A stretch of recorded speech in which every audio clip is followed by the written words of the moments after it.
Hello.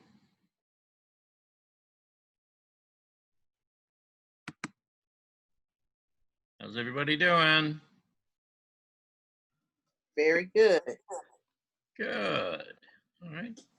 Everybody have a good lunch or break? Not yet for me. Not good for you? Yeah. Yeah, you don't generally eat lunch, right? No, I eat lunch. That's usually my largest meal, but I don't eat lunch until after this class because Mm, eat breakfast late in the morning. okay. Yeah. I know you're living that life of Riley and, you know, That's funny. Did you get the piece that I sent, Charles? I hope I sent it in a you did. JPEG. Okay. You did and I did. Okay. Thank you, sir. Appreciate that. It's a nice piece too. Let's see. That was a challenge. It was a challenge. Yeah, Yes. well, I'm going to have you explain what you did with that piece and all. I have a sneaking suspicion that I know, but I'm going to have you explain it to everybody when we get to it. Okay. Okay. Sounds like a winner. Okay.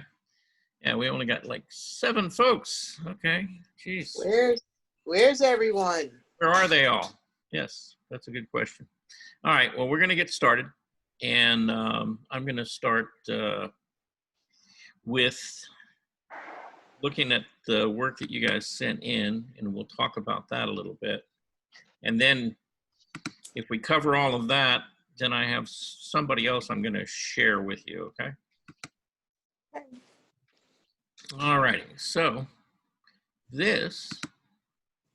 all right, this would be Bob.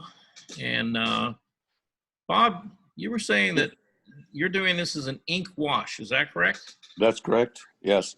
I worked on it this morning. Okay, so you've And got, I did not get it sent in to you, but I have added a lot of stuff in there. So I'll get a copy into you and maybe we can look at it on Friday if that's appropriate. Yeah, that's fine. Yeah, this really kind of falls into that drawing category, even though you're using a brush to lay in the washes and stuff like that. Right. Yeah. Well, what I did is I resurrected an old Repeatograph pen set. Okay. And to do a lot of the ink work, the drawing parts of it. And I don't know, it's the very fine points do get clogged so easily since I haven't used this in years. Yeah. And so anyway, so there's some errors there that, in fact, I had a big ink spot on the middle of the dock, and I had to make a docking cleat. There you go. See? Yeah, that's what they were talking about this morning. You invent stuff, It's like, oh, I got a big spot there. Okay. Yeah, okay, I'll just put a cleat there or a pile of rope or something like that. Okay, so you're using Repeatograph pens. And you said that you were using really fine Repeatiographs. Well, yeah, I mean, basically, I've got the set that I bought years ago. Yeah. And I have a question about the ink. Yeah.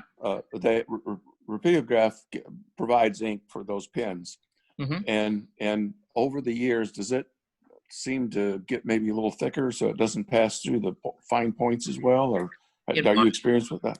It might, yeah. If it's set around, it may get a little bit thicker, and it comes in a cartridge, right? No, it comes in a little bottle. Oh, that has a little squeeze bar. Okay. That you put in the little cylinders. Okay. All right. Well, I've seen them both ways, but then when you get ready to load ink into that, just make sure to shake it really thoroughly, for a while, and really kind of, mix up the ink real well. Otherwise, yeah, you might get, some, sediment or something in there. What I did is I bought some fresh ink. Oh, well, okay, that might help. That might help. We'll see. Yeah, now I've got a couple of bottles of ink around here that I've had for almost forever, but I I pretty much so stopped using the Rapidograph pens, just because it always seemed to be just about the time that I was getting everything going really nicely and everything was flowing really smoothly. It would run out of ink and I'd have to stop and reload it. And you get ink all over your fingers. Right. But not only that, but then you'd have to restart the pen and kind of get it back to the point where it's making the same kind of lines, Right. right? Before you could go back to the original piece. Because if you just started off, it's like, for whatever reason, the ink flow just wasn't the same. And then you could see a break there. Mhm. And so, so I always found those to be, I mean, they were good for the time, when we used them, but they've got better tools now. And actually, they've got some of these what are they called? They're like really fine line pens, but you don't have to Mhm. put them, but they are permanent ink. And Right. so you can put them down, wait 5 to 10 minutes, and then go back and put washes right over them, and they don't bleed or run or anything like that. And Sakura makes a set of those. And those are the ones I generally use.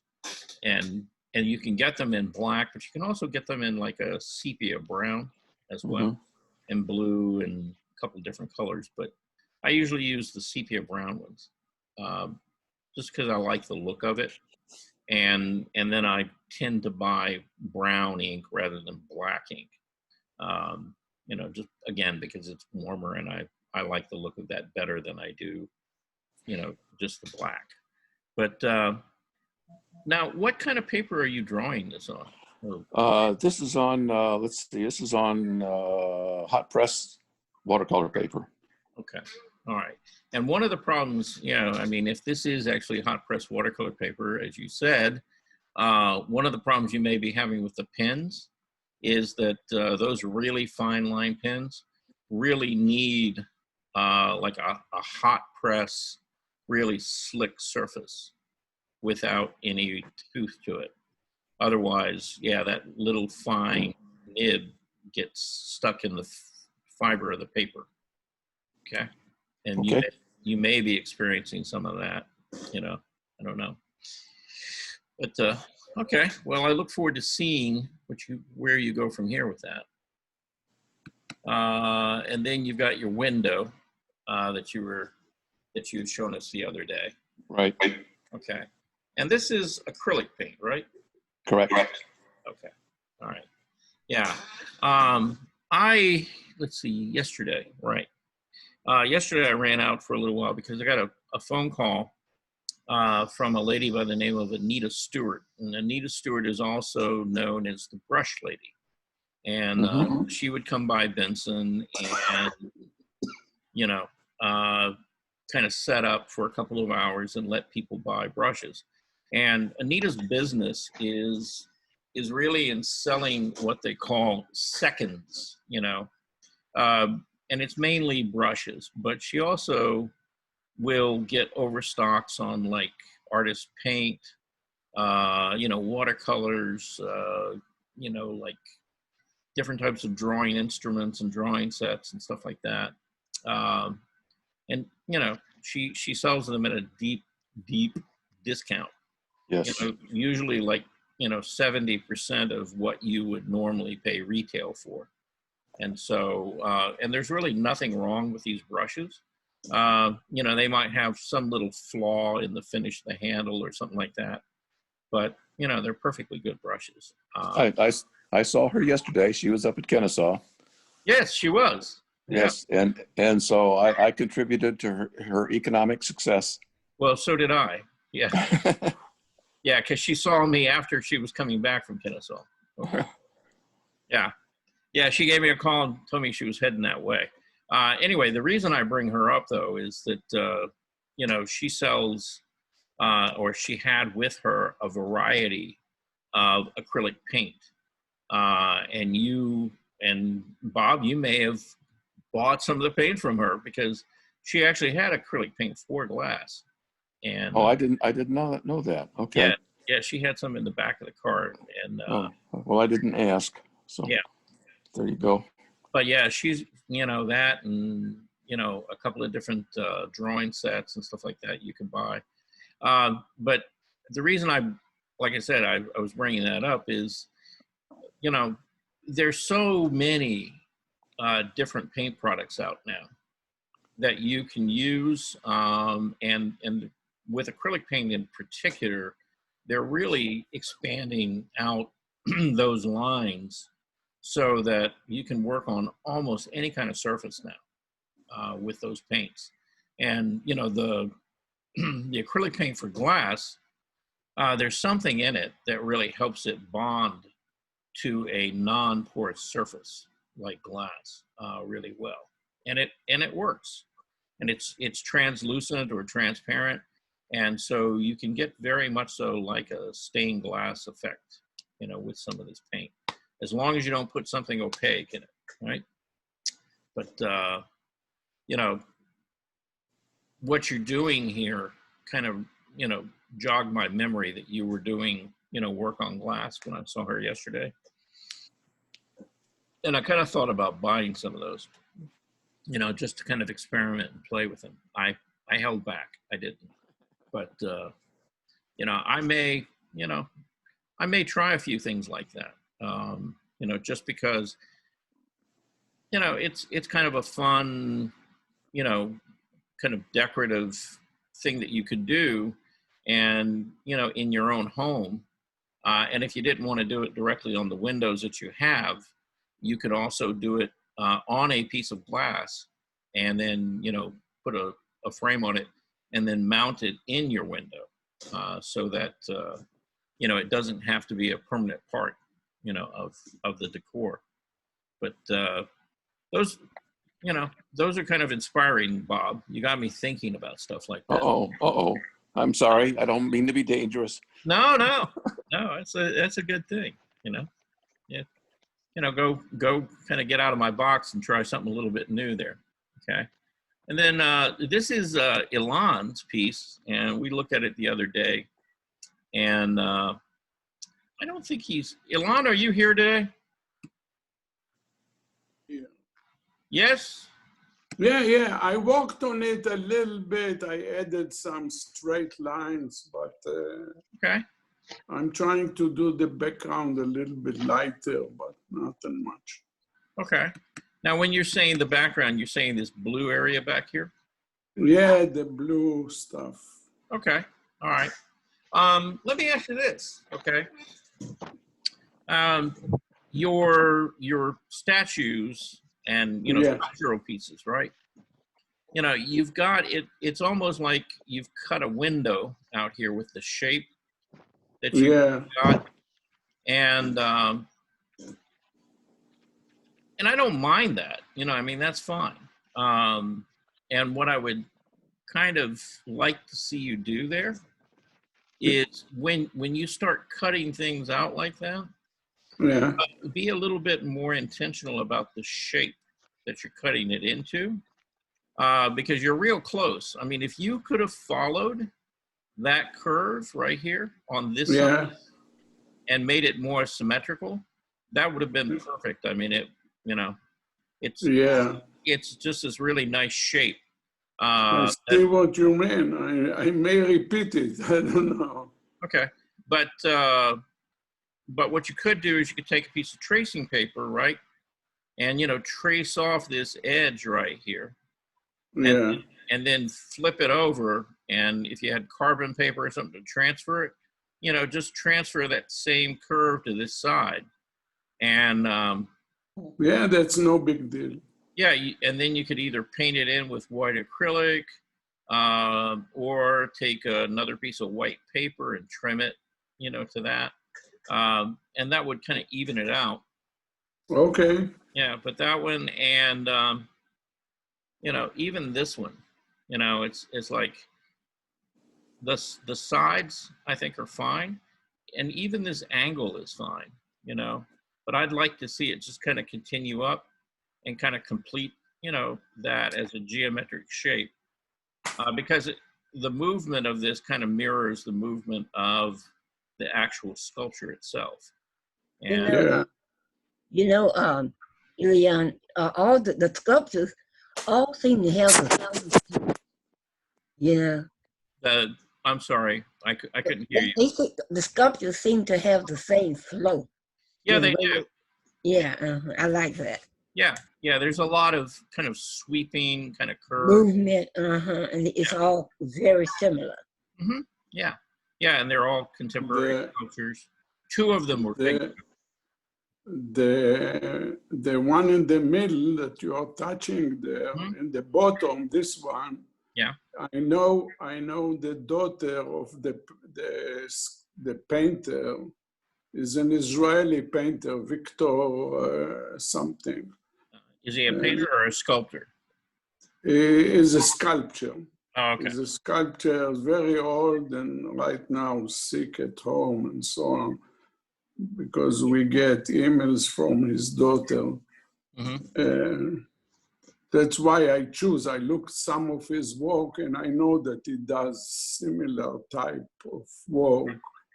Okay. And he's sold them all over the world. He's a famous guy. Yeah. Is it a mother and child? I don't know. It looks I see another little like head. a mother and child. Yeah. There's another little head right there. Yeah. I kind of get. It's called, I think it's called Hope or something like that. Oh, okay. Yeah, it kind of looks like maybe a baby's head, and then maybe the body Yeah. in between, and then the mother. So He But- does beautiful work. Yes. he does. Okay. So so anyway, I guess that's really my only kind of criticism. Just Okay. I'd clean those shapes up a little bit. And, Okay. Other than that, I think it's pretty good. Okay. And then this is Gene Goldstein, right? Right. Okay.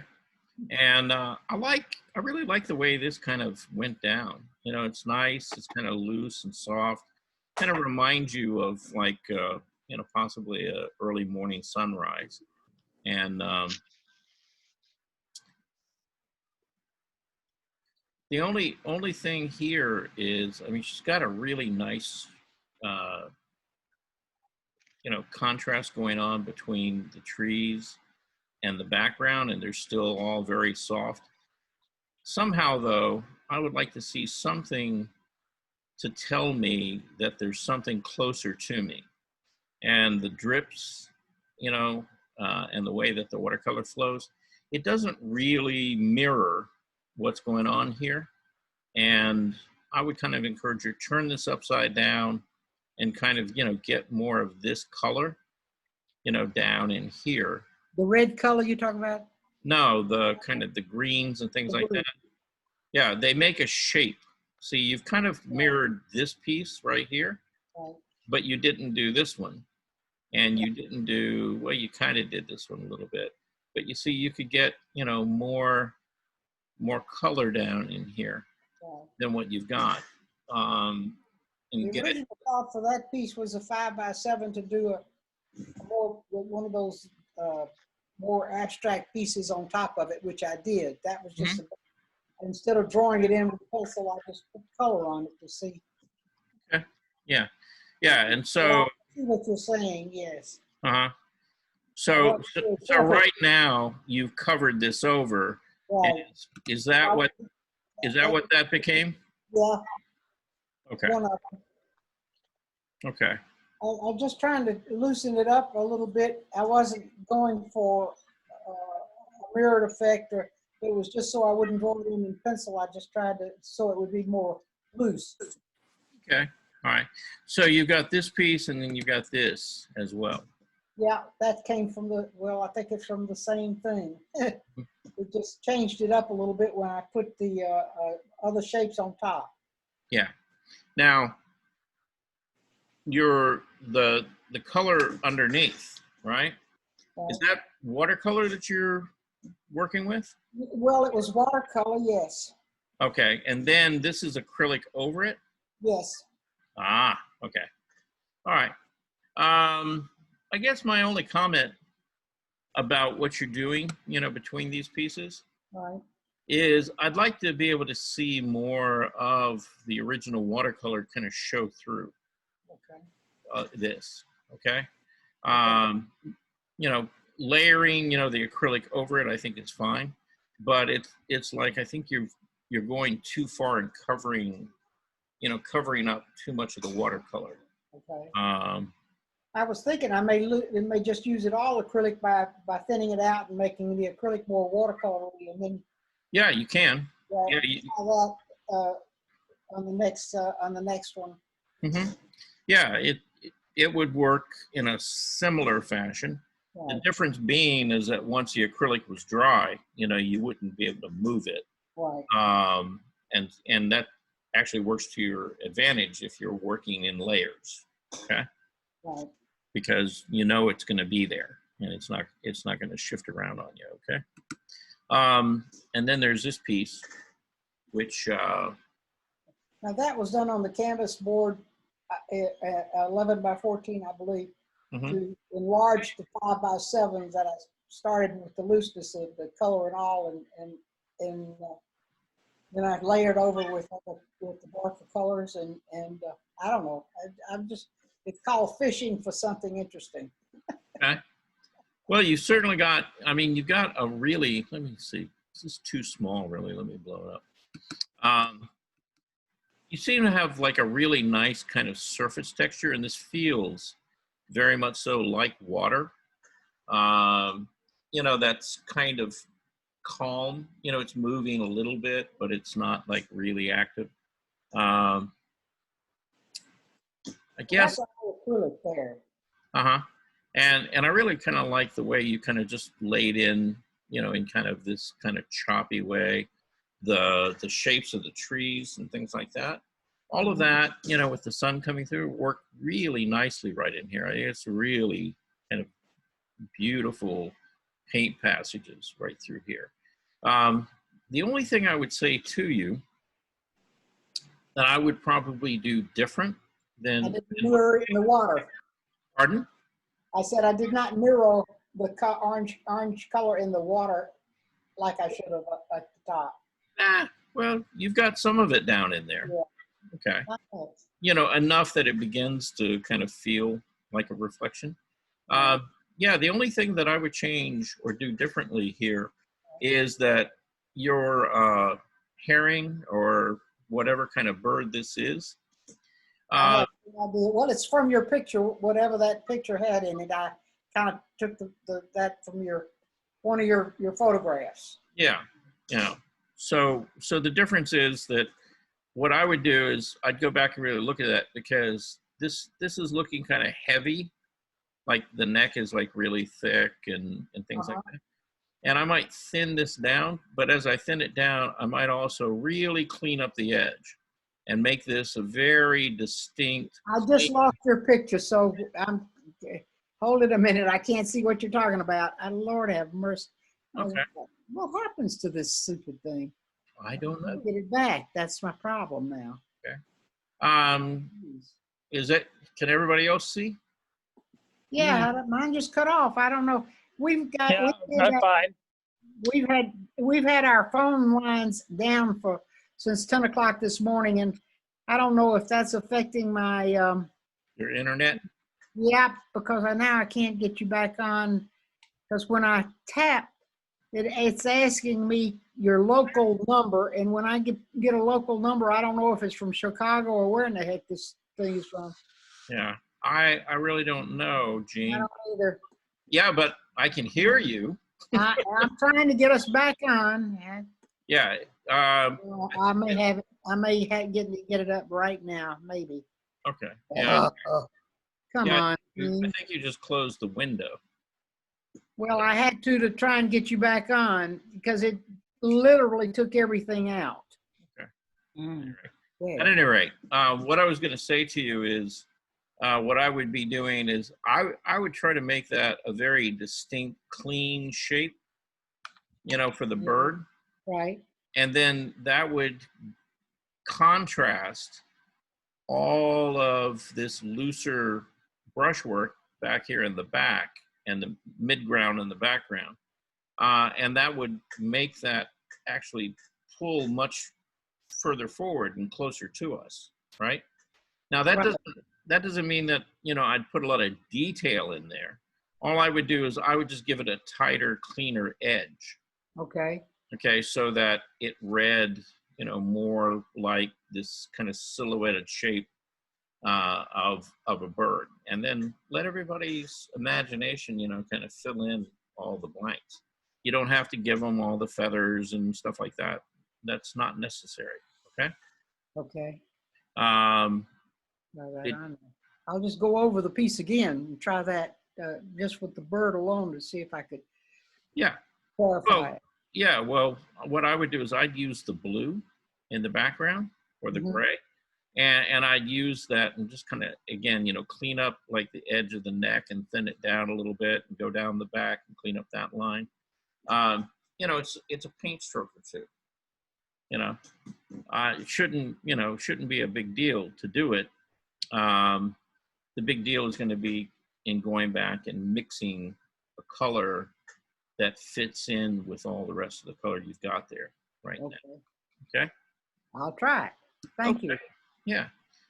Did you ever get us back on? Can you see? No, but I can see you, but I can't see the paintings of everybody that you're putting on.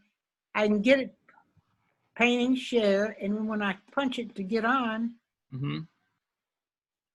it won't. Okay. Here, let me. Okay. Jane, do you have a little camera in the lower right corner of your screen? Lower right corner, a camera. Do you have a little camera there? No, it looks like a comic strip. It's in blue with a little white. Looks like when somebody writes the wording in a comic strip, it's a Oh, triangle. right. Oh, okay. Yeah, like a. That's what I got there. Is that will that do it? No. Well, I got a camera on mine, and that. Mm. Can you yeah. bring up? Can you bring up all the people? I see the people, but I can't. But Is one of those squares the painting? nope. Oh, That's okay. usually All right, in the here, middle. let me- All let the me- people on one side. And All right. the I'm going to stop sharing for a minute. Okay. All right. Now, do you see a window, Gene, with, you know, somebody's face in front? Like right now, I'm seeing the top of your forehead. No, that I can't see. I saw it before you just went out. But when you went out, Now, what are you seeing though? I'm seeing my calendar with your painting shared number on it. Oh, okay. Well then, And then I get a square with a painting camera on it and it says home or work. And when I hit the Zoom, mhm. usually it says for me to join your class. On this, it doesn't. It's got dial by location. And that when you do that, that's Yeah. that's a fiasco. Yeah. Well, okay, then why don't you do this? Why don't you just close the window That's what and I'm then trying. and then go back to what you originally used to open it up and just reopen it and rejoin the class. Okay. And I'm gonna see if try all that those right windows now. pop up. Okay. Right. All right. Okay. Anyway, we're gonna move on down the line here a little bit. Now I got you. Oh, okay. Good. All right. Yeah, because that's not it. That's what I was talking about. So you're just coming back in here and cleaning up like that line back here in the back, and you'd be good. Now you did this watercolor as well. Okay. Now, what I can't see, I see your picture. You see Now, me? Oh, that's right. Okay, because I didn't go back to share anything yet. All right, that's my fault. Sorry. now it's probably mine because I caused all the problem to start with. Well, you know, you are a troublemaker. Okay, now I got it. Yeah, you know it. Yeah, what can I say? That's my middle name. Okay. Well, all right. So we're back. Okay. Yeah. All right. So now that everybody's kind of on the same page again. All right. Can everybody see a watercolor? Mm-hmm. Yeah. Okay. All right. I can see. Yeah. So Gene, this is yours as well, right? Right. Okay. And it looks like that you used a little bit of like a masking fluid or something with your I watercolor. did. Okay. And then you just kind of, lifted that up. Right. Yeah, and that was a nice use of that. And, you know, you got a lot of color, you know, back here in the background. Right. You know, that's a overall, I'd say that's a really, really nice piece. The only thing, again, you know, and we've kind of talked about things like this before. Like from this point back to the water's edge, right? Right. You've got this line right here that defines where Right. the edge of the bank is. And I Right. wouldn't mess with that. But you see these like lighter areas right here? Yes. It's like all of the weight of them, they're about the same thickness, right? About the same size. Right. And, you know, because this is as thick as this, which is as thick as this. It wouldn't And be. It'd be yeah, similar. and it wouldn't be because as you go back, these are going to get Small. smaller. Okay. Yes. So back here in the background, It'd be I small. would kind of, you know, I'd break those up a little bit and make them thinner, right? Then you've got them so that, and smaller in some way. And then Right. they'll begin to feel like they're actually moving back. Okay. Yes. It's because right in here, it's all kind of flat. Yes. It doesn't do that here. Okay. And it doesn't do it, you know, over the falls. Right. It's really just from like here to there. Uh-huh. Kind of feels like a flat shape now. Right. Right. So, and it's just a little, you know, just going back in and just tweaking it ever so slightly, you know, to get these to be smaller so that these feel closer to us. Okay. Yes. Thank you. All right. Let's see. And then, oh, wait a minute. John, is this yours or is this? Yes. Well, now see, I still see mine in the middle. Yeah, the next, the rainbow is mine, right above Jean's. Oh, Right. Yeah, that one. over Yeah. there. Yeah, that's Yeah. mine. Okay. So this is yours, and That's mine. is the waterfall yours? No, that's Jean. That's mine. Oh, okay. I've got it mislabeled. I'm sorry. Okay. All right. All right. Yeah. That's John's. So, yeah. So this is John's. This And- is the first draft. There should be a second one with the final. Okay.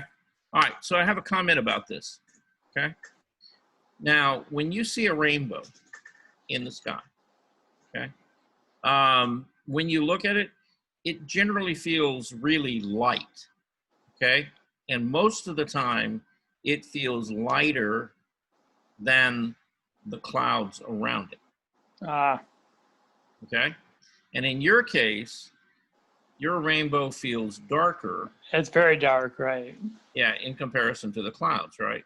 And Right. it's really just the opposite, okay? Because what is a rainbow other than light, you know, being Right, correct, right. through the water, right?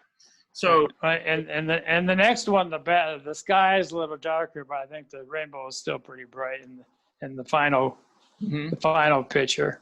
okay, but yeah, I would say, you know, now what you can do, okay, is you could come back in and you could make the clouds in the sky darker, you know, making that feel lighter, and it will begin to feel more like a rainbow. Yeah, as I say, the next picture I sent has the sky darker. Mm-hmm. Okay. I don't know if you got that one. I think I sent it last night. No, yeah. I thought the rainbow was the highway to the pot of gold. That'll work. I'll take it. Yes. Well, yes. The theory is that there's a pot of gold at the end of the rainbow. Yes. Now the question is, Which end is that? Is have it at? you? Yeah. Well, yeah. Which end is it at? And has anybody ever seen the end of a rainbow? No. Right. Problem. I don't think anybody's ever seen it. I have seen it. We used to have a condo down in South Florida. Yeah. And there was a canal right behind the condo, Mhm. and there was a rainbow, and it just dove right into that canal. Hmm. Okay. It was amazing. I'd never seen anything like it before in my life. Yeah. I don't think I've ever seen the end of a rainbow. You know. It lightens up so much you can't find the end when it's high up like that. Yeah. But Yeah, that, I had never found it. Anyway. Yeah. I'm gonna have to do some research on that one. Yeah, because That way you'll go hunting while you're hunting for your house. You'll go hunting for the end of the rainbow, right?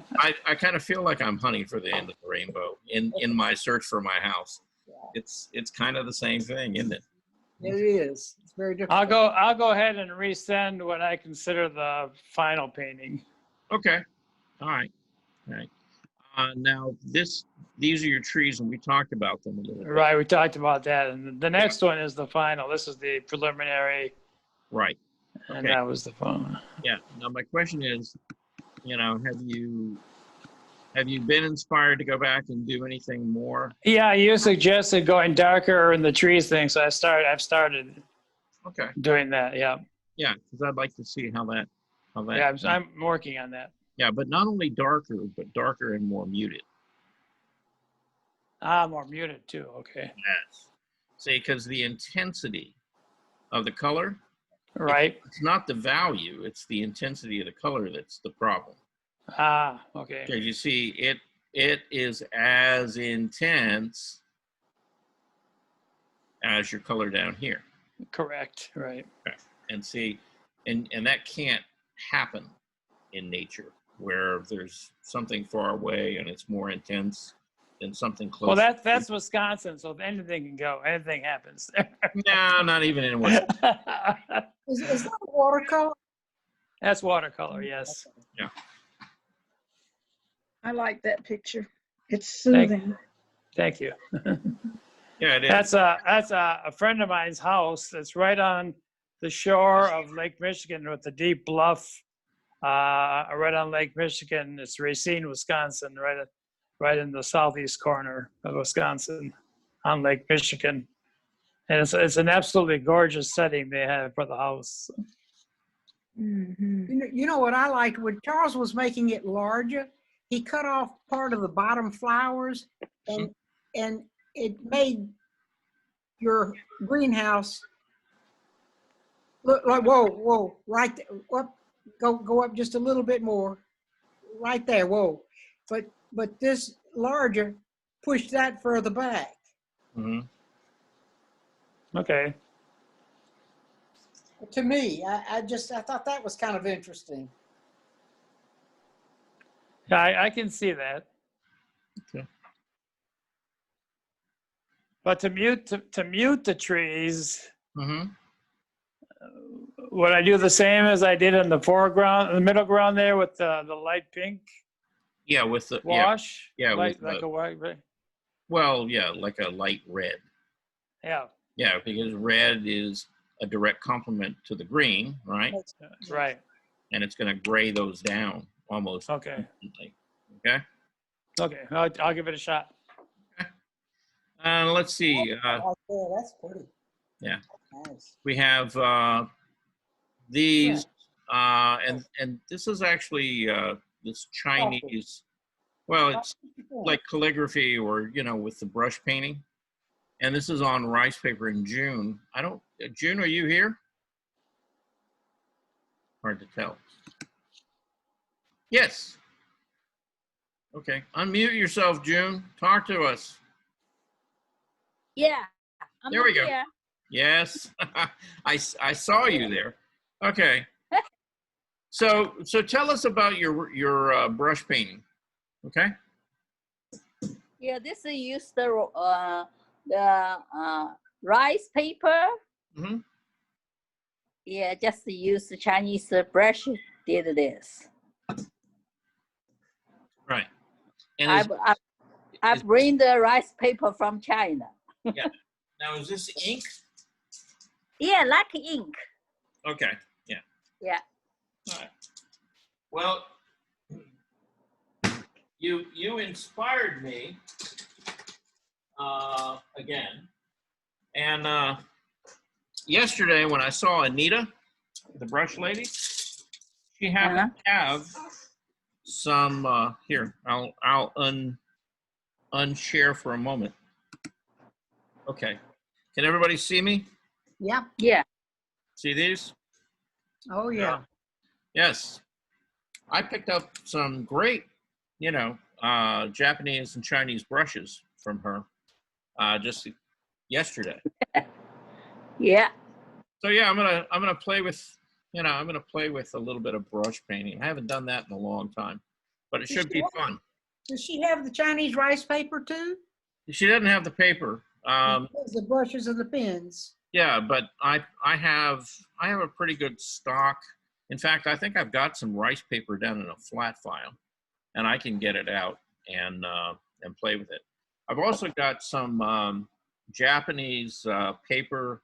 It's not rice paper, but it's mulberry paper, and so it's like the mulberry fiber, and then it's got like some of the leaves and stuff in it, and it's very similar to rice paper. It's kind of very similar. Yeah, look, this is the rice paper.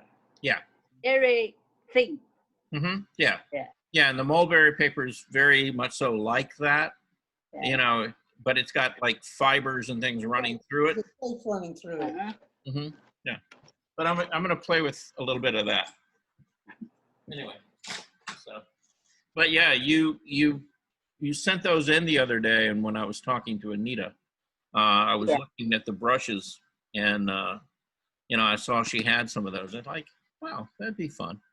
So since I was trying to, much like John, or not John, Bob, support Anita's little economy there, I decided to get a couple of those brush sets. Now this is your painting of you scooting around, okay? Yeah. Down in Argentina, all right? And so Yeah.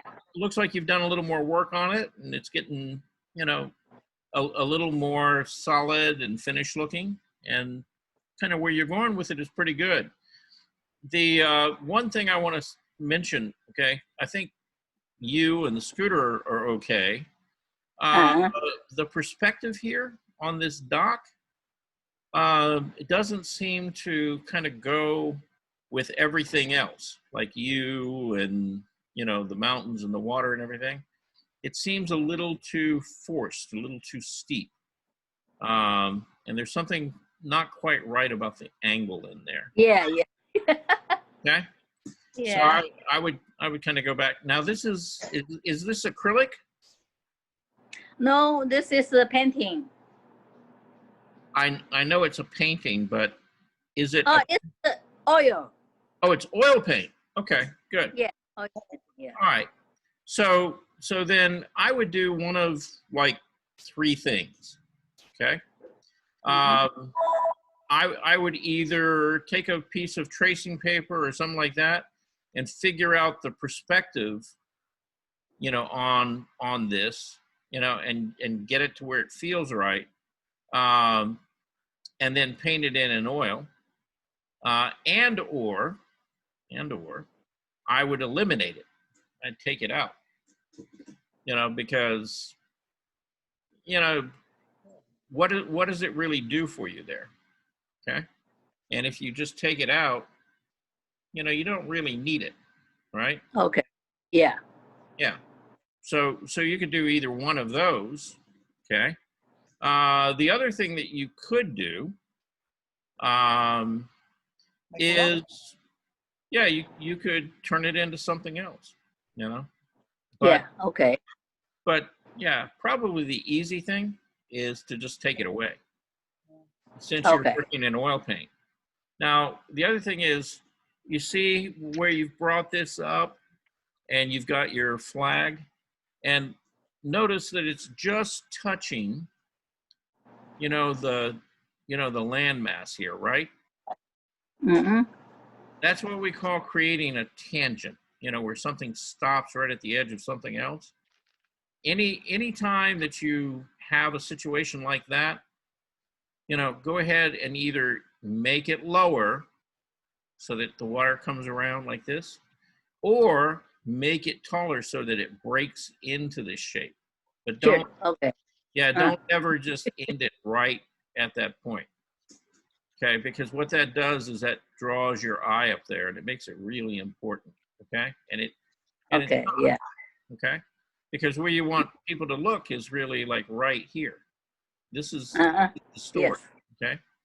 And your flagpole here, see, you've done that. So you've broken over the water line right up into the mountain. You've got your flag. Again, that drops back down into the water area, right? So you see that overlaps those edges and it makes it look closer to us. See here, we don't know because it ends at the same point, okay? Okay. All right. Let's see. Okay. Thank you. Yeah, then we have your little birds, okay, which I Little like bit- a lot. Yeah, chicken. Yeah, yeah, Little. yeah, those are really cute. And now, you know, this looks kind of like, okay, I'm just gonna practice, you know, doing my little chicks type Yeah. thing. And the thing is, even though it's kind of like a practice sheet, it's really a nice piece of art just all by itself. So I wouldn't, you know, I'd probably take this and maybe frame it. You know, it's a nice little study. Okay. Then your flower. We talked about that the other day as well. And Yeah. again, you know, really beautifully done. You know, kind of nice brushwork and stuff in here, and your big flower up here with the color. So that works really well. Thank you. And then last but not least, your goldfish. Yeah, Yeah. yeah, I really like this guy right here. You know, actually, you know, all three of these. Now this one gets a little bit like a graphic shape of some sort. That's what I like. Yeah, I think Bernice mentioned the other day that she really liked them. You know, for some reason, this one reminds me more of a bird than it does a goldfish, but that's just me. All right. Lady, you're up next. Okay. All right. So tell us about your piece here. This is your challenge piece, right? Yes, it is. Okay. So how big is this? And, you know, kind of tell us how you came about to this. Okay, that's on one of the fabric panels. I think it's like 35 by 18. And what it is, I used I used 4 copies actually of your picture of the egret. That's the name of the bird, standing in the water.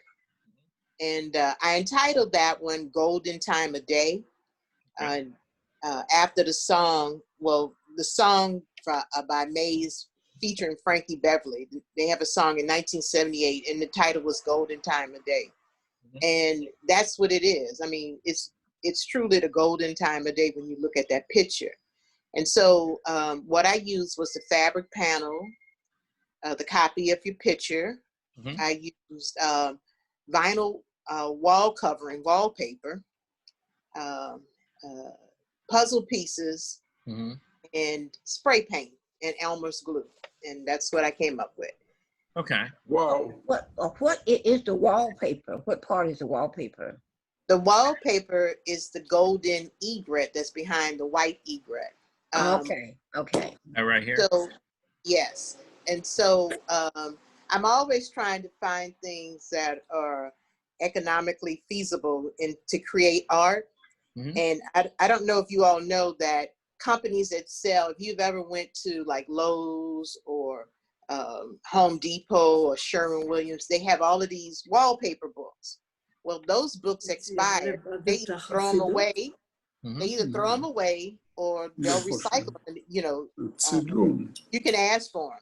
And so I went to a Sherwin-Williams. I called them over the weekend, found out which ones carry the wallpaper, and I went to get one wallpaper book, and the young man gave me 6 wallpaper books. Oh, okay.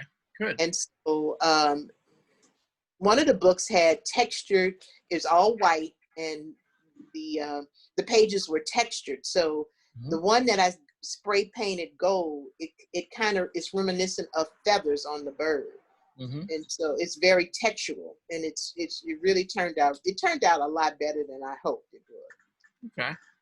Now, did you use any of the gold spray paint down here to get some of the color in the background as well? Nope, that's just the way the picture came out when I got copies made of it. Okay. And the puzzle pieces are representing the puzzle pieces are representing my mind, because I'm puzzled. I'm always puzzled that there's so many people who don't see the beauty in nature. And so it's puzzling to me. You know, I know people say, oh, it's just a tree. Oh, it's just a bird, but they don't see the beauty in nature. And so that's what the gold puzzle pieces represent. You know, how the bottom third where it looks like the puzzle piece, it looks like leaves falling in the fall. Mm. That's what I thought it was too. The puzzle pieces because of the shapes, or you know. So yeah, all of those are puzzle pieces that I also spray painted and glued on to the picture. And the border of the artwork, I also adhered the lyrics to the song. Well, the lyrics, the first part of the song is on the white part of that egret, you know, right. The actual wording of the beginning of the song. Mm-hmm. And all around the border of the song, I glued the rest of the lyrics to the song in no particular order, because like nature is random and beautiful. So yeah. Oh, that's you can't see though. No, that part you can't see. Side. Okay. Take a picture of the side. Okay. That's a beautiful job, lady. Wow. Really? It sure is. It's really beautiful. I like that. It's gorgeous. Thank you. Yes, beautiful too. I just wanted to ask, you have 3 portions of it, the background, and that wasn't painted, right? Is it a photo that you scan on it, or? Well, that's a copy of the picture that Charles sent to us as part of the series of which one you can. So it's actually, I just went to the UPS store and had them to make copies of it. And so the very top piece is 8.5 by 11, and in the middle section is actually 2 smaller pieces, because I wanted to have that it wraps around, and then I didn't want to use the bird everywhere. I one section that had more gold in it. So, and it kind of gives you the effect that the smaller birds are pushed way back, and the other ones are closer to you, the bigger ones. So it is a paper copy on the paper, not a photograph. It's a paper copy. Yes, it's a paper copy of the photograph that Charles sent to us. Yes. Challenge. So I just made copies of the picture. And then you just paste it onto the panel, and then you make the other 2 birds on it and paste it on, and with the jigsaw puzzle paste it on too. Yes, the paper is pasted on the panel. Also, there's a copy of the egret. I made copies of it. The first one, the white one, I made a copy, cut it out, and just pasted the lyrics of the song. The second one is the same, pasted, cut it out, and spray paint. Oh, I see. One on top of the other. Yeah. Pardon me. Thank you for explaining it. Got it. Yeah, whoever's talking in the background, can you mute yourself, please? Okay. You know, since that spray painted gold, I can imagine it's much better in person. Because you get the glitter and everything. A great piece of art, though. In actuality, it's really pretty. Yeah, it is. It's a beautiful. It's a beautiful piece. And when I saw that, it reminded me so much of like these Japanese screens that they hand paint. It's just got that kind of Asian feel to it. It's really, really nice. You know, beautiful piece of work. So. Thank you. I mean, I just want all you all to know that this class is so inspiring. I never thought of myself like Elon, never thought of myself as an artist. I like crafts. I'm a crafty person. So I like to put things together. And this class is really inspiring. It took me 4 or 5 tries to get to this point, because my mind's eye and my other eyes, they don't always work together. Right. And what I saw in my mind and what I produced on my piece of work here, they're a little bit different, but I like this one better. Okay. It's beautiful. Thank you. And different. Yeah. Well, Yeah. lady, my response to that is that, you know, I've been doing this for a really, really long time. And most times, you know, what you initially see, you know, in your mind is really just kind of the inspiration to get you moving in a direction, right? And, you know, in the end, you're going to go through this process and the artwork isn't going to end up necessarily being what you thought it might be in the beginning, right? Because it grows and it changes and it evolves, you know, as you're working with it. So, yeah, I wouldn't let that part bother me. You know, that I think that's just kind of part of the natural kind of creative process. Yeah. You know, playing off what you said earlier today, this morning, about you listening to the gentleman's music to inspire you to do your work.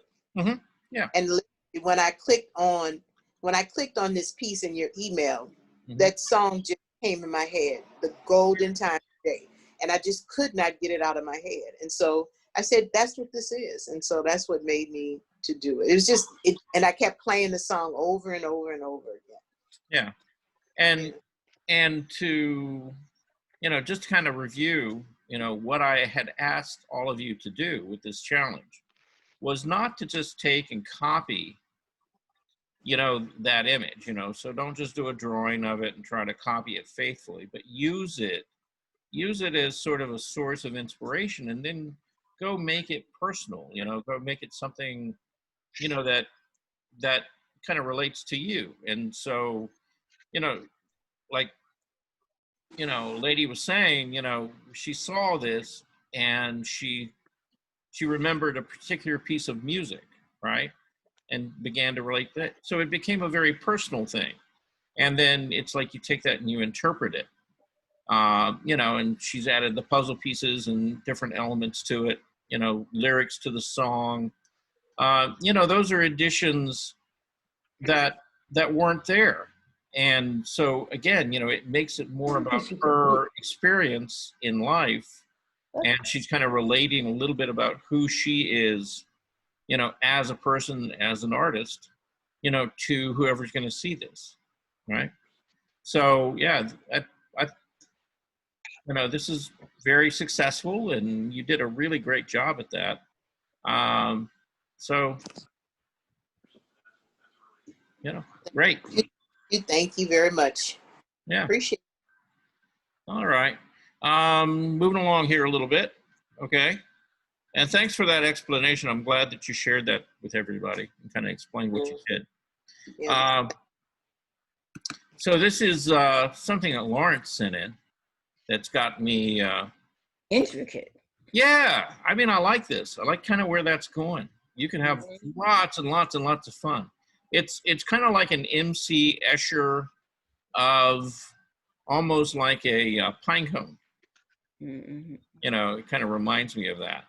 But, you know, really active and a lot of movement. And I like the way that he's just laid in a little bit of tone. And if you notice how those fan type shapes that he's got in there, you know, they don't lay flat. You know, they move in and out and begin to look dimensional, which is really nice.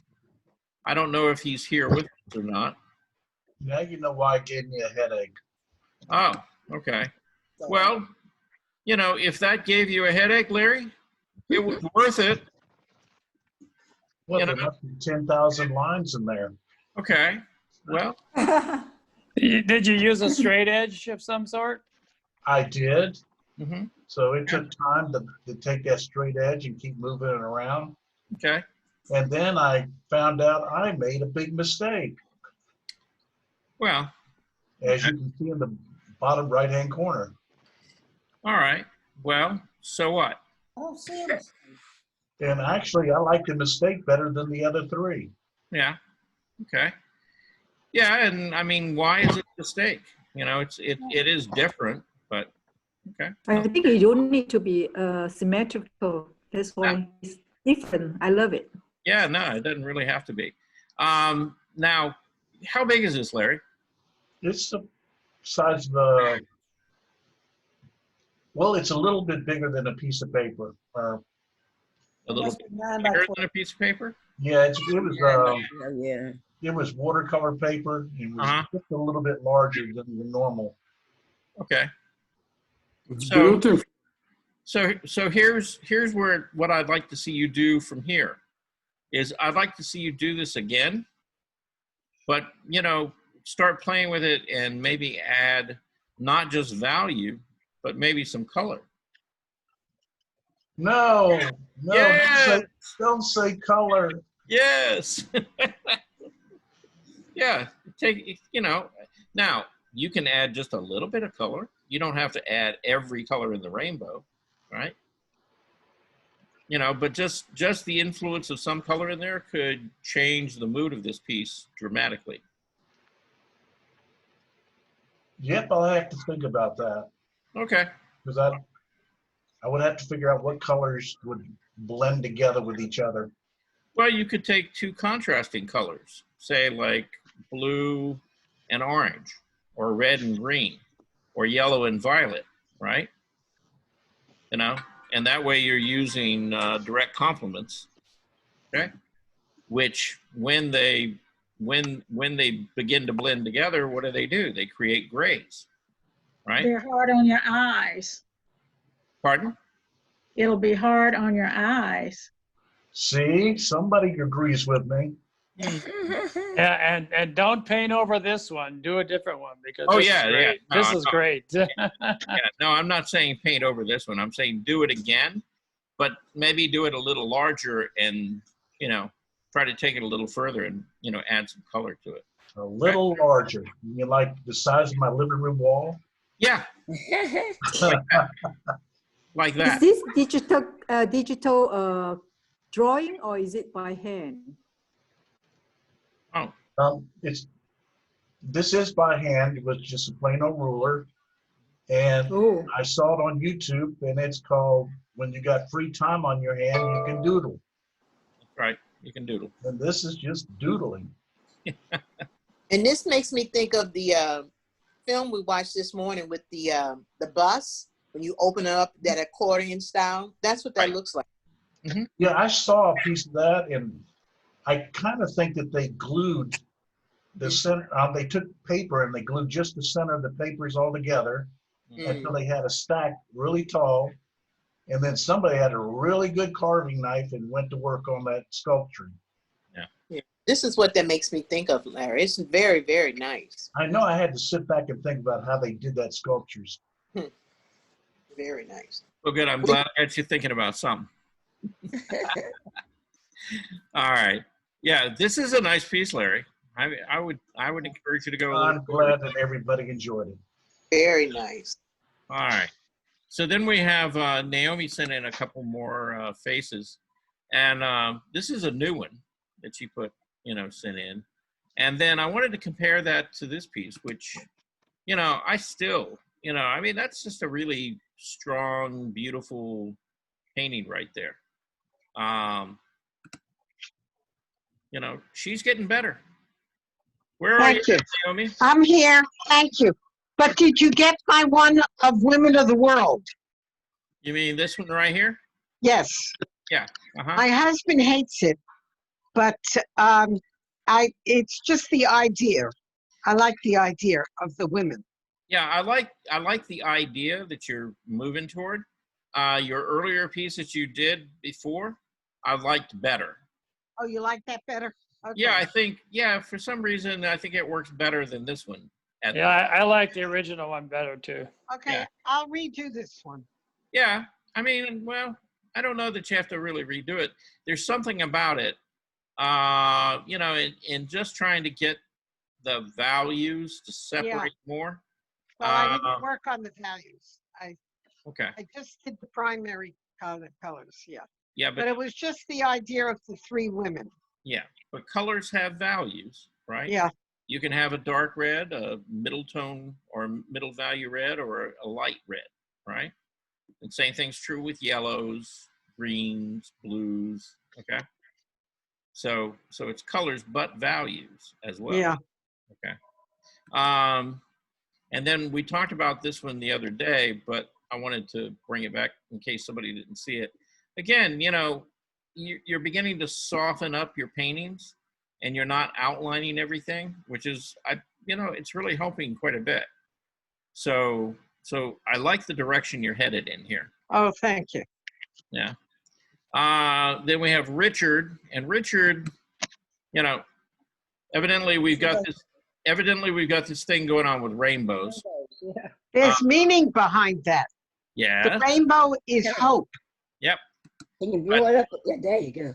Yeah. Sunshine and rainbow, and there's going to be hope at the end of this. Yep. Oh, absolutely. So anyway, this is one of Richard's pieces, and he's actually done a couple now. And this, again, he's kind of working out his process a little bit. And, you know, I like where this is going. You know, this is, you know, it's a good composition.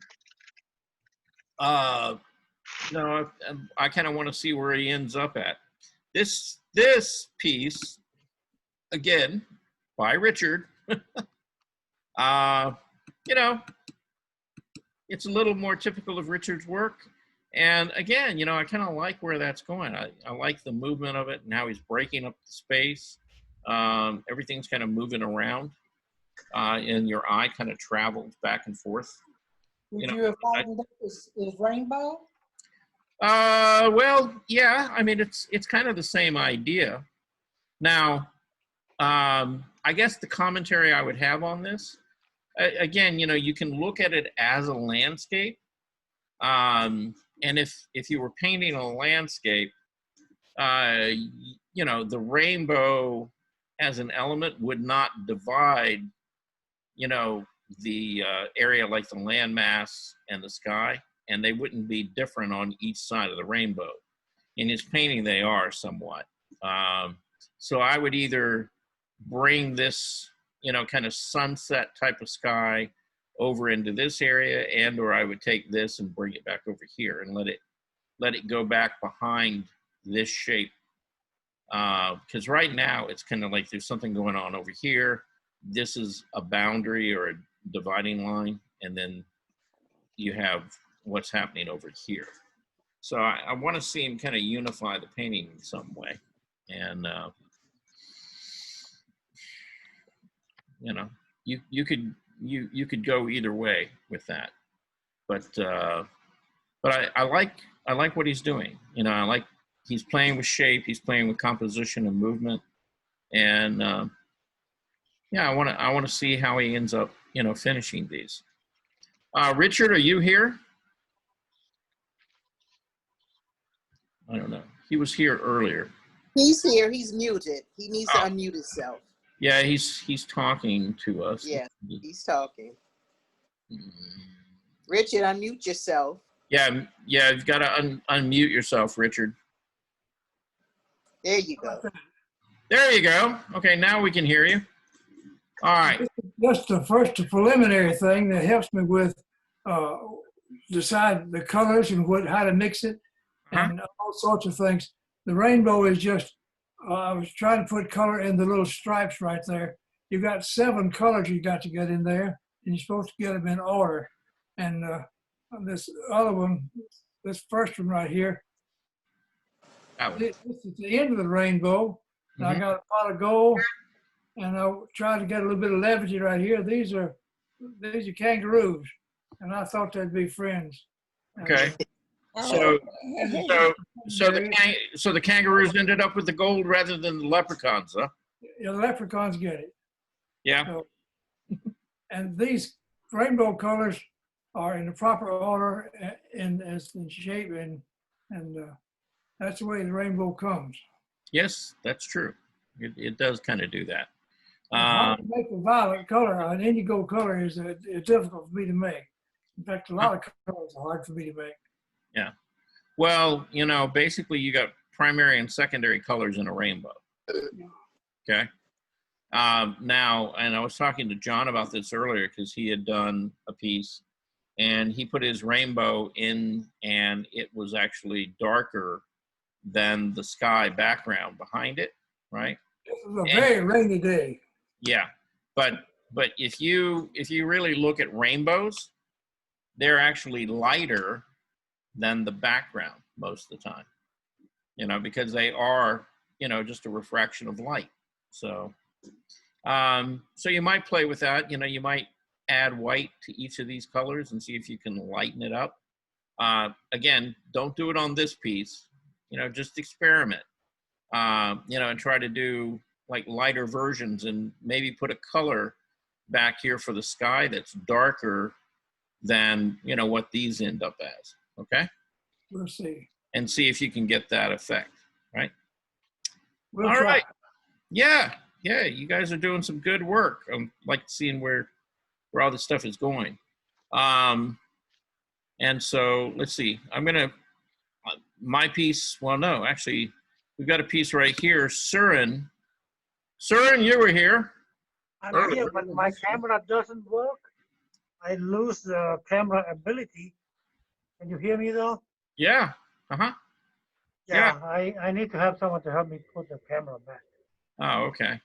All right. Well, you gotta, can you see the painting? Yes, I can. Okay. Yeah. I talked about this a little bit the other day. I don't think you were here. But this is really nice. I like what you did with this. I mean, it really, really works well. You've got a nice sense of atmospheric perspective in there. You know, the other shoreline and everything moves back. The trees and everything feel like they're forward. The light feels like it's coming from behind, you know, like the children and the trees. So the trees feel silhouetted. Yeah, you pulled that off really, really nicely. And I think the only thing I said that I would do differently than what you did here was like some of these leaves, right?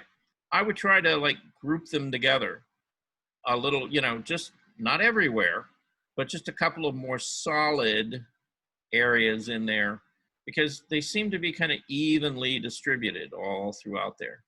And so it becomes more of a pattern, right? But if you could just go back in and fill in just a few of them, so there are a few more leaves in here, you know, than there are over here, and then, you know, maybe a few more over in here, it would begin to feel more like a tree, right? Yeah, to be honest with you, I did have more clumps of leaf in this area. You probably can't see me, but I can't. Left side, the lower second branch, and I felt that I lost the dramatic effect of the transparent sunlight. Okay. So I, I spaced it out a little bit. Okay. Before that, it was more like a bush, you know. And the idea is I wanted to see through to the background. Right. I don't know. Yeah. Painting leaves have been always my challenge. I think leaves are everybody's challenge. Yeah. Yeah, they take a lot of patience, and you really got to kind of think through. But what I was saying is, you know, I wouldn't put enough in there to really like make these feel opaque, but just in a couple of small areas where, again, the distribution is a little more random, and it doesn't look quite so even. Okay. Yes. But by the way, yeah, I was meaning to ask you when you had a few paintings of forest and leaves, which are very, very well done. I was meaning to ask you the steps to produce, you know, like forest leaves and all that. I don't know whether you have time to maybe go over that a little. Probably not right now, but you know, normally, I mean, just briefly, you know, what I do is the first thing I do is I try to put in big blocks and shapes, right? And, you know, I'm very careful about the way I modify my color so that one shape, you know, will sit in front of another. And I begin to get a sense of depth in there with just those blocks. And then once I have that working, then I'll go back in and I'll begin to, the things that are closer to me, I'll begin to break up into shapes, like smaller shapes, you know, to indicate that there are leaves, and the ones further in the background, you know, I'll try to leave, you know, more simple. So again, that reinforces the idea that, you know, they're further away. Hey, Charles. Hey, Charles. Biggest challenge. Sorry, Yeah. go ahead. Yeah, John. Charles, how do you feel about competitive virtual classes? Competitive virtual classes. Yeah, Kermit has a landscape class. Oh yeah. Right, and his techniques are different than yours, but I picked up some different ideas. Yeah. To incorporate. Okay. And I think that you know, if Surin wanted to look at those on Tuesdays and Thursdays, his landscape class, you might get some ideas on trees. Yeah. Yeah, and I don't. Okay, the competitive part of it. Yeah, it's out there, you know, he's offering classes, I'm offering classes. And, you know, I mean, you're going to learn something from everybody. So it's but it's not a competition. You're learning different things. Right. Yeah. Yeah. And so, yeah, I mean, if you wanted to sit in on a couple of his classes, sit in a couple of mine, you know, it's all available to you guys. You know, you can pick and choose. Okay. Hey, Charles, my question to you, when you paint like a mass of trees, they all look pretty green, you know, maybe a little bit different in shade, but not drastically. Right. But if you paint like the realistic appearance, your painting is going to look very boring, like I have done so. But I noticed you put in different color shades and all that. Right. How do you, for example, when you see the real thing, which is kind of green, how do you know when to put what different colors to break it up? Well, because when like right now, and I know you can't see what I'm seeing, I'm looking out my back window. And what have I got? I've got trees, and more trees, right? Yeah. Okay. And so when I'm looking at this, there's a mass of leaves that are fairly close to me. And when I compare that to the rest of the tree and other leaves behind it, there's more contrast between light and dark, right? There's also that the color is overall more warm and yellow, closer to me. And then as it moves back, I begin to see the value getting darker, the intensity getting lower, and I'm beginning to see more blue, you know, in that mixture of green. If I go back a little bit further than that, again, it gets a little bit grayer, you know, less intense, maybe not as blue, right?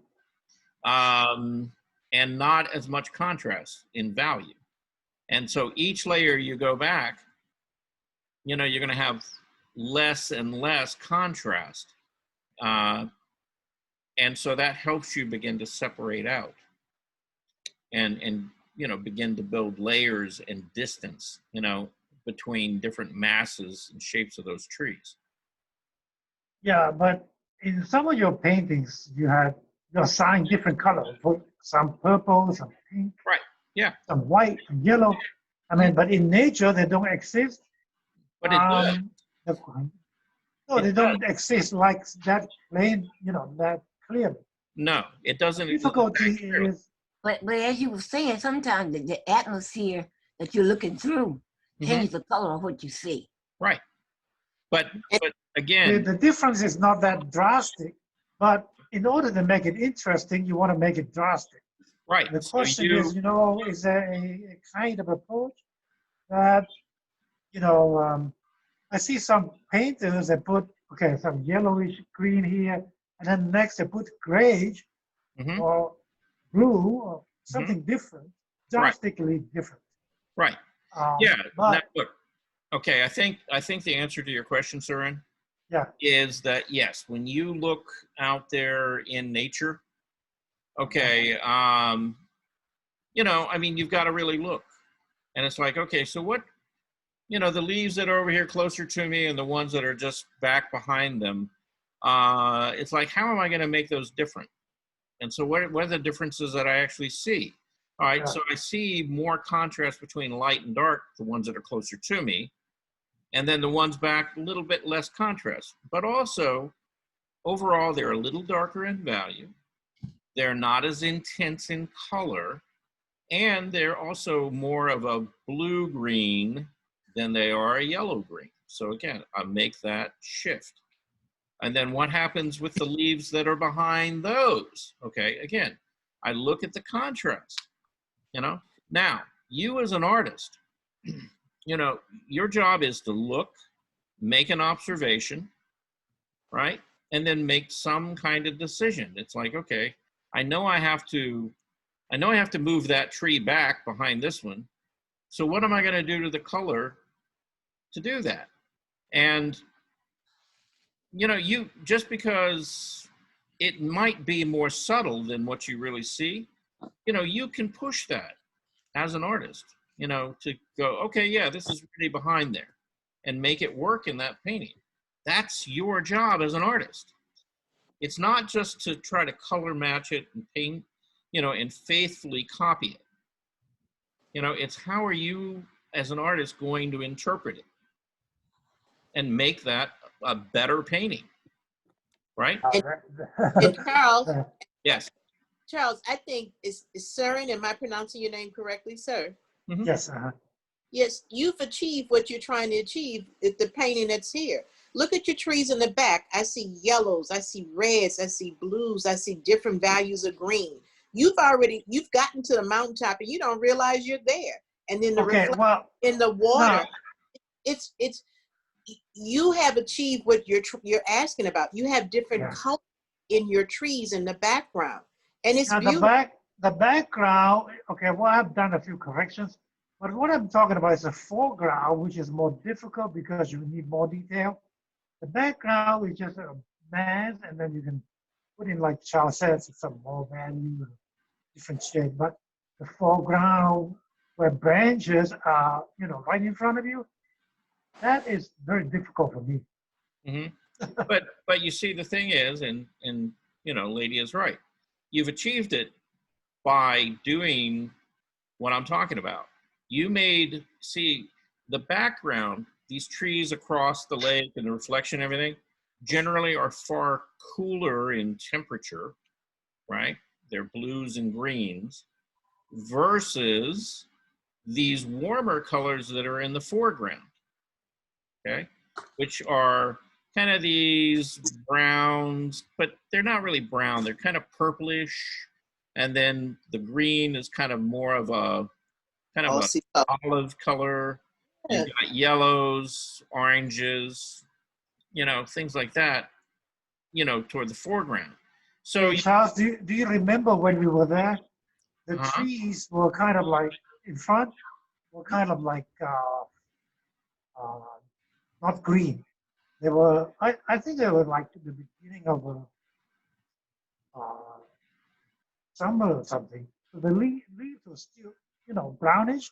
Mm-hmm. But I'm talking about today when the forest is all green. Yeah. I'm doing a piece right now, and I have a hard time accomplishing a more lively look on, you know, bunch of trees, mass, you know. And that's why I asked the question, because I thought you did a wonderful job with the trees. Yeah, but yeah, if the more you paint trees, the more you realize you got to push color. You know, you've got to, you know, if you see, you know, if you're trying to communicate that this is in front of this, you've got to consciously make a decision. Okay, I'm going to use, and I'm going to modify the color a little bit so I get more contrast and I can separate these things out. See, it's not just I'm going to, what color is that? And I want to mix that exact color. Right. Okay. You're not going to ever get that. Yeah. So you, Charles, I also saw you paint individual leaves on the trees that are in front. Yeah. Isn't that a real time-consuming effort? It is, but if it gets you the effect that group of leaves is closer to you and that everything else is further away, then that's kind of what the painting is about. Okay, to do the individual leaves, do you paint in mass shape first too, or no? Yeah, I generally just put a block in and then I'll break it up. Okay. Yeah, and then if I need to poke holes in it, then I'll take some of the same color that I put, in the trees further back, and I'll open those pieces up with that. Okay, when you put in your mask, the underpainting color, do you put in different color with different branches? Or no? Yes, yeah. I mean, again, if I'm kind of creating a mass of leaves over there, is that mass of leaves, or is it in light? Is it in shadow? What value has it got to be? How intense has it got to be? Okay. And I'll mix a general color that sort of represents that mass. For your mass, right? Yeah. For your block. Yeah, so it's different than everything else around it. Okay, so you already put in different shades or different color. Yes. Okay. I didn't say that. About 5 times now. Okay. Thank you. All right, anyway. All right. Sarah wants a Thanksgiving dinner through the drive-through. His work is beautiful. Sarah, your work. And again, I'm guilty of telling people that their stuff is beautiful because you don't see what we see. I mean, you see, and I understand, you see the flaws, but I see the beauty. I mean, there's nothing more there's nothing more you need to do. You've accomplished the leaves that are closer to us on those trees are completely different from the ones farther away.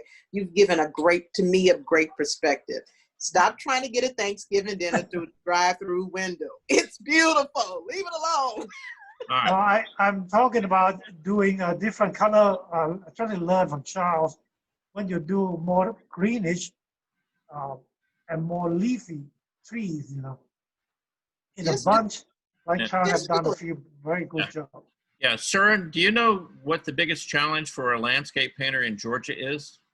Yeah. The seasons change. No. Actually, the change of seasons is actually kind of a gift. But but most of the time, there's too damn many trees and they're always in the way. You can't see it because all the trees are in the way. All right. Anyway, so I want to close this up, but yeah, I wanted to show you, I don't know whether all of you were here the other day or not, but I showed this. And this is my little study piece, for this challenge, okay? And I talked a little bit about, why I'm using the elements that I'm using. And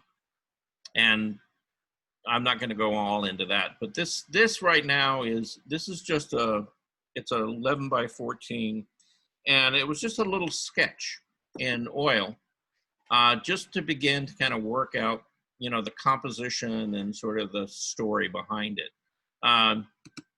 This came before, and this was a figure study that I had done, and I wanted to use her, as sort of the subject of this painting. And so that's kind of where I've gotten so far. And from here, I'm going to begin to develop this further, but this is not going to be the final painting. This is a preliminary step. And I'll probably do at least maybe 2 more of these and change the composition slightly, and maybe even change the figure. And, again, I'm still kind of looking for, how I want to come up with a final solution for this. But this is kind of where I'm at right now. So anybody got anything else they want to say before we go away? Thank you very much. All right. Okay. Anyway, we will be back here on Friday. Okay. Yep. So between now and then, do some good work. Send me some stuff so I can share it. And it's been fun. Good seeing each and every one of you. And I'll send you some trees. Okay, send me some. Yay! Okay. All right. All right, guys. So, all right, take care, be safe, and hopefully we'll see you back here on Friday, okay? All right, Thank have you a so good much. day. Bye-bye, everyone. All right. Thank you. Bye. Thank you.